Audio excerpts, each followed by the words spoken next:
Hello दोस्तों, the त्रिशूल study में आप सभी का स्वागत है। दोस्तों, आज के इस क्लास में हम G20 अर्थात ग्रुप 20 अर्थात 20 देशों का जो समूह है उसके संबंध में अध्ययन करेंगे कि G20 क्या है, किस उद्देश्य से यह G20 का निर्माण किया गया तथा इसमें कौन कौन से देश मुख्य रूप से शामिल हैं और ये G20 जो आर्थिक, जलवायु, स्वास्थ्य और व्यापार के दृष्टिकोण से संगठित देश हैं, इनके द्वारा कौन कौन से मुख्य रूप से प्रावधान किए गए हैं या फिर किस क्षेत्र में ये कार्य कर रहे हैं, इसके संबंध में हम जानकारी प्राप्त करेंगे। तो चलिए आज की क्लास की शुरुआत करते हैं।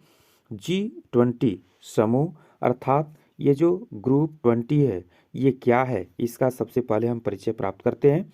यह 19 देशों और यूरोपीय संघ का एक अनौपचारिक समूह है जिसकी स्थापना वर्ष 1999 में की गई थी।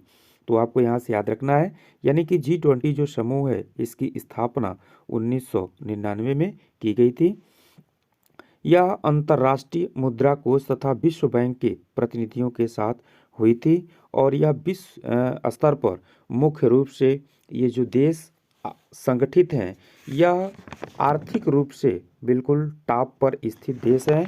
अतः यह अंतर्राष्ट्रीय मुद्रा कोष तथा विश्व बैंक के प्रतिनिधियों के साथ हुई बैठक के माध्यम से वर्ष 1999 में इस G20 समूह की स्थापना की गई थी। इसके बाद से देखते हैं कि G20 जो समूह है इसके सदस्य देश मुख्य रूप से कौन कौन से हैं। आपका पहला सदस्य देश है अर्जेंटीना, ऑस्ट्रेलिया, ब्राज़ील, कनाडा, चीन। यूरोपियन संघ के जो प्रमुख देश हैं France, Germany, Bharat, Indonesia, Italy, Japan, Mexico, रूस, सऊदी अरब, दक्षिण अफ्रीका, कोरिया गणराज्य, तुर्की, यूनाइटेड किंगडम और संयुक्त राज्य अमेरिका।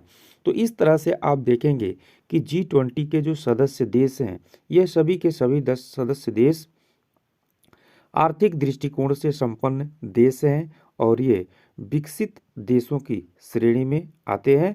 तो इस तरह से यह आर्थिक रूप से संपन्न सभी देश हैं। इसके बाद से G20 की जो कार्यप्रणाली है उसको हम देखते हैं कि अर्थात G20 की कार्यप्रणाली किस प्रकार से है। अर्थात G20 का कोई अस्थायी मुख्यालय नहीं है।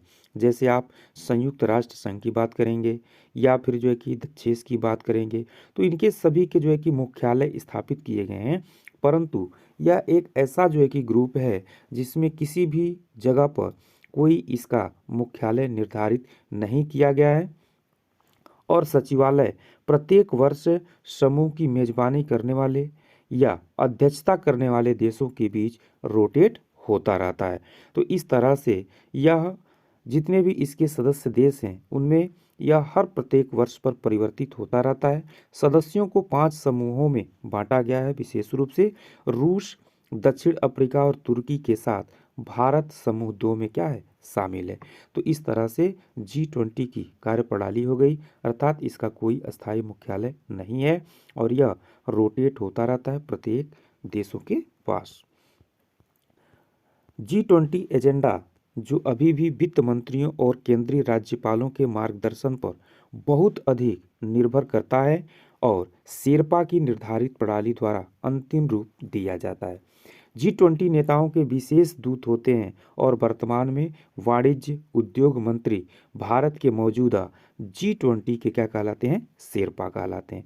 तो इस तरह से आपको ध्यान देना है, यानी कि G20 एजेंडा जो अभी भी वित्त मंत्री और केंद्रीय राज्यपालों के मार्गदर्शन पर बहुत अधिक निर्भर करता है, यानी कि यही लोग मुख्य रूप से इसमें जो है कि भाग लेते हैं।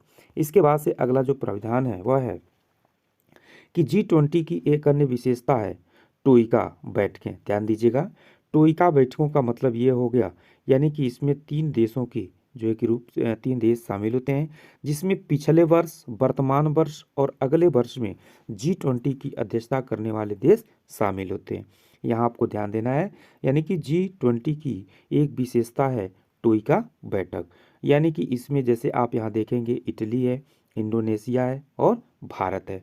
तो इटली में यानी कि इसके पहले बैठक हुई थी, वर्तमान में इंडोनेशिया में बैठक हुई है और अगले वर्ष यानी कि भारत के द्वारा इसकी अध्यक्षता की जाएगी।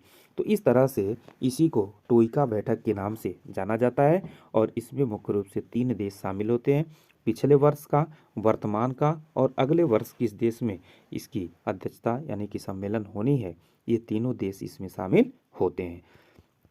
इसके बाद से हम देखते हैं कि G20 के मेंबर देश, अभी मैंने आपको जो है कि बताया है, कनाडा है, यूएस है, मैक्सिको है, ब्राज़ील है, अर्जेंटीना है, रूस है, आपका जर्मनी है, फ्रांस है, यूके है, इटली है, तुर्की है, सऊदी अरब है, इंडिया है, चाइना है, जापान है, साउथ कोरिया है, साउथ अफ्रीका है, इंडोनेशिया है और ऑस्ट्रेलिया है। तो ये सभी के सभी जो देश आप देख रहे हैं, ये G20 सदस्य देश हैं, यानी कि ग्रुप के सभी देश इसमें शामिल हैं। इसके बाद से देखते हैं कि G20 का विकास कैसे हुआ, यानी कि वैश्विक वित्तीय संकट 2007-8 के प्रमुख संकट प्रबंधन और समन्वय निकाय के रूप में G20 की प्रतिष्ठा को मजबूती प्रदान किया था और इसी समय यानी कि वर्ष 2008 में ही इसकी सबसे पहली बैठक की गई थी और जिसकी अध्यक्षता अमेरिका के द्वारा की गई थी। यानी कि अमेरिका, जिसने 2008 में G20 की अध्यक्षता की थी, ने वित्त मंत्रियों और केंद्रीय बैंक के गवर्नरों की बैठक को राष्ट्राध्यक्षों तक बढ़ा दिया, जिसके परिणामस्वरूप पहला G20 शिखर सम्मेलन संपन्न हुआ था।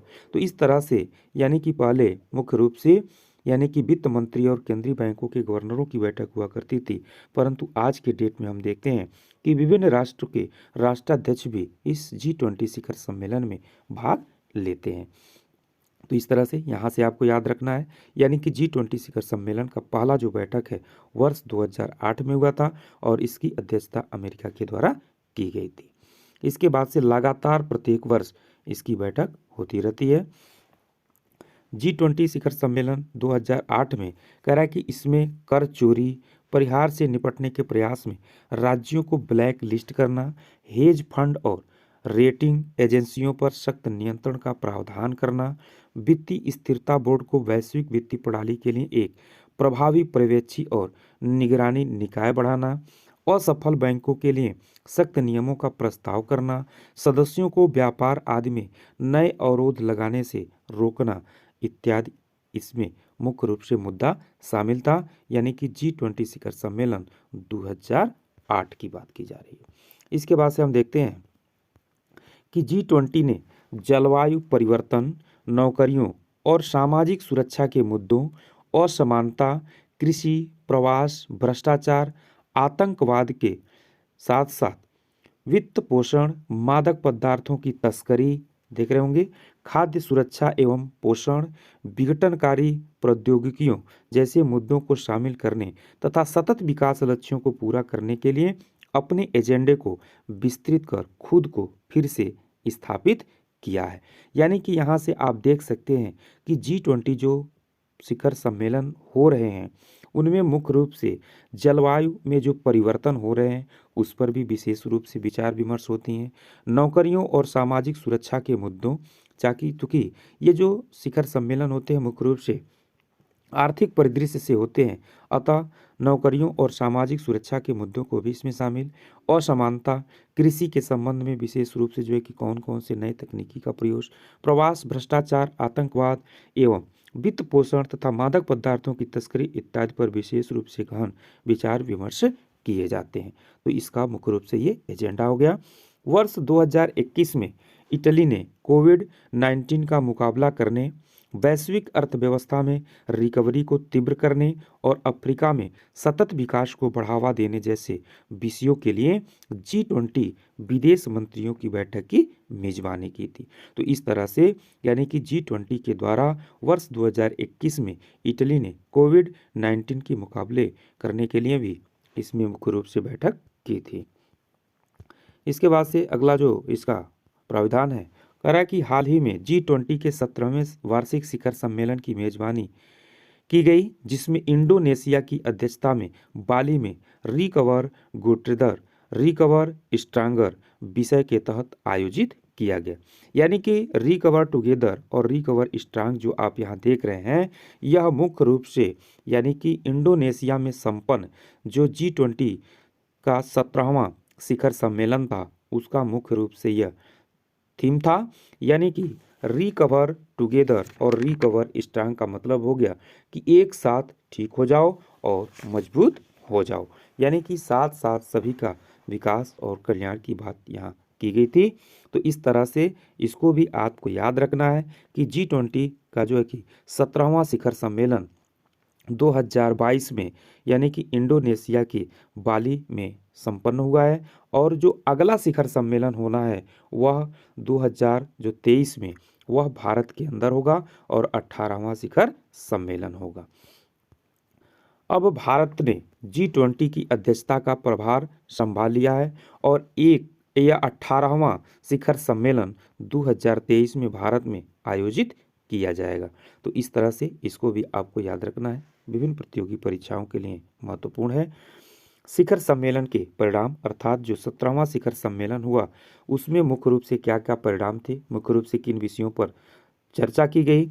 सबसे पहला दिया हुआ है कि रूसी आक्रामकता की निंदा की गई, यानी कि वर्तमान में विश्व स्तर पर जो एक विशेष जो कि चिंता का विषय है रूस और यूक्रेन का युद्ध, इस G20 शिखर सम्मेलन में भी उसकी निंदा की गई। कह रहा कि सदस्य देशों ने यूक्रेन में रूस की आक्रामकता की कड़े शब्दों में निंदा करते हुए एक घोषणा को अपनाया और इसे बिना शर्त वापस लेने की मांग की। उन्होंने यह भी स्वीकार किया कि अधिकांश सदस्यों ने यूक्रेन में युद्ध की निंदा की। स्थिति और प्रतिबद्धता को लेकर के विभिन्न विचार और अलग अलग आकलन थे। तो इस तरह से यानी कि इस शिखर सम्मेलन में यानी कि रूसी आक्रामकता की क्या की गई, निंदा की गई। वैश्विक अर्थव्यवस्था पर जो है कि मुख्य रूप से विचार किया गया। G20 अर्थव्यवस्थाओं ने अपनी घोषणा में ब्याज दरों में वृद्धि को सावधानी पूर्वक गति देने पर सहमति व्यक्त की और मुद्रा के मामले में बढ़ी हुई अस्थिरता को लेकर के चेतावनी दी है, जिसमें कोविड-19 महामारी को ठीक करने पर ध्यान केंद्रित किया जाएगा। यानी कि कोविड-19 से चलते जो आर्थिक क्षेत्र में यानी कि अस्थिरता उत्पन्न हुई है उसको मुख्य रूप से ध्यान में रखा गया और कोविड-19 महामारी को ठीक करने के संबंध में भी बातें की गई थी। इसके बाद से खाद्य सुरक्षा को लेकर के चर्चा हुआ। नेताओं ने खाद्य सुरक्षा चुनौतियों से निपटने के लिए समन्वित कार्रवाई करने का वादा किया और ब्लैक सी ग्रेन पहल की सराहना की। ये ब्लैक सी ग्रेन एक मुख्य रूप से जो है कि पहल है जो यूक्रेन को खाद्यान्न आपूर्ति से लेकर के है। यह ब्लैक सी ग्रेन एक विशेष पहल चलाई गई थी जो इस G20 शिखर सम्मेलन में इसकी प्रशंसा की गई कि यह एक बहुत ही अच्छा पहल था। इसके बाद से हम देखते हैं कि जलवायु परिवर्तन को लेकर के क्या मुद्दा बात की गई। G20 नेताओं ने वैश्विक तापमान वृद्धि को 5 डिग्री सेल्सियस तक सीमित करने के प्रयासों को आगे बढ़ाने पर सहमति व्यक्त की, क्योंकि आज के समय में ग्लोबल वार्मिंग एक बहुत ही बड़ा चिंता का विषय है। यानी कि हमारे वायुमंडल का तापमान दिन प्रतिदिन बढ़ रहा है, जो एक बहुत ही चिंता का यह अंतर्राष्ट्रीय स्तर पर विषय बना हुआ है। इस जलवायु परिवर्तन को यानी कि इस G20 शिखर सम्मेलन में वैश्विक तापमान की वृद्धि को 5 डिग्री सेल्सियस तक सीमित करने के प्रयासों को आगे बढ़ाने पर सहमति व्यक्त की गई और यह पुष्टि करते हुए कि जलवायु परिवर्तन पर 2015 पेरिस समझौते के तापमान लक्ष्य के साथ खड़े हों, अर्थात जो 2015 में पेरिस समझौता हुआ था उसके सापेक्ष हमें जो है कि वैश्विक तापमान को स्थिर करना चाहिए। इसके बाद से डिजिटल परिवर्तन की बात की गई। उन्होंने विशेष रूप से महिलाओं, लड़कियों और कमजोर स्थितियों में रह रहे लोगों के लिए डिजिटल परिवर्तन के सकारात्मक प्रभावों का दोहन करने हेतु डिजिटल कौशल एवं डिजिटल साक्षरता को और अधिक विकसित करने हेतु अंतर्राष्ट्रीय सहयोग को प्रोत्साहित किया। आज केवल भारत ही नहीं बल्कि विश्व स्तर पर डिजिटल परिवर्तन की बात की जा रही है, अर्थात डिजिटल साक्षरता को लेकर के अधिक जो है कि विशेष रूप से ये देश जागरूक है। इसके साथ ही साथ स्वास्थ्य के क्षेत्र में भी इस शिखर सम्मेलन में चर्चा की गई। उन्होंने विश्व बैंक के द्वारा आयोजित महामारी की रोकथाम, तैयारी और प्रतिक्रिया के लिए एक नए वित्तीय मध्यस्थ कोष की स्थापना का स्वागत किया। नेताओं ने विश्व स्वास्थ्य संगठन अर्थात WHO की अग्रणी और समन्वय भूमिका तथा अन्य अंतर्राष्ट्रीय संगठनों से समर्थन के साथ वैश्विक स्वास्थ्य शासन को मजबूत करने की अपनी प्रतिबद्धता की पुष्टि किया, क्योंकि विश्व स्वास्थ्य संगठन के द्वारा अनेक ऐसे जो है कि योजनाओं के माध्यम से इसके सदस्य देशों में जो भी महामारियां हैं, जो भी उस तरह की बीमारियां हैं जिसकी रोकथाम के लिए एक बहुत ही बड़े पैमाने पर काम किया जाता है, तो इसकी भी सभी लोगों ने जो है कि प्रशंसा की और अपनी प्रतिबद्धता की पुष्टि की। इसके बाद G20 का जो प्रमुख कार्य है वह है आर्थिक सहयोग। इसमें शामिल होने वाले देशों की जो जीडीपी है वह दुनिया भर के देशों की लगभग 80% है। तो इस तरह से ये G20 के जो प्रमुख देश हैं यह बहुत ही महत्वपूर्ण है, यानी कि पूरे विश्व में, पूरे दुनिया के जो देश हैं उनकी जो जीडीपी है वह इन्हीं 20 देशों के बीच पाई जाती है। दुनिया की 60% आबादी भी इन्हीं देशों में रहती है और दुनिया का लगभग 75% व्यापार इस G20 यानी कि समूह के देशों के साथ होती है। तो इस तरह से यह G20 जो समूह है एक महत्वपूर्ण समय है और अंतर्राष्ट्रीय स्तर पर आने वाले समय में भी इससे अनेक जो है कि परिवर्तन देखने को मिलेगा। अगले वर्ष यानी कि 2023 में हम भारत के लोग इस G20 शिखर सम्मेलन की मेजबानी करेंगे और इसको लेकर के आज से ही भारत में अनेक प्रकार के परिवर्तन किए जा रहे हैं जो इस G20 शिखर सम्मेलन को सफल बनाया जा सके तथा इसमें भाग लेने वाले विभिन्न देशों को अपने देश के प्रति आकर्षित किया जा सके, उनको यहाँ पर अधिक से अधिक इन्वेस्टमेंट के लिए जो है कि प्रोत्साहित किया जा सके। तो इस तरह से हम लोगों ने आज के इस क्लास में G20 समूह को देखा। फिर से हम लोग अगले क्लास में मिलते हैं। तब तक के लिए आप सभी लोगों को बहुत बहुत धन्यवाद। चैनल को सभी लोग सब्सक्राइब कर दीजिए तथा वीडियो को लाइक कर दीजिए।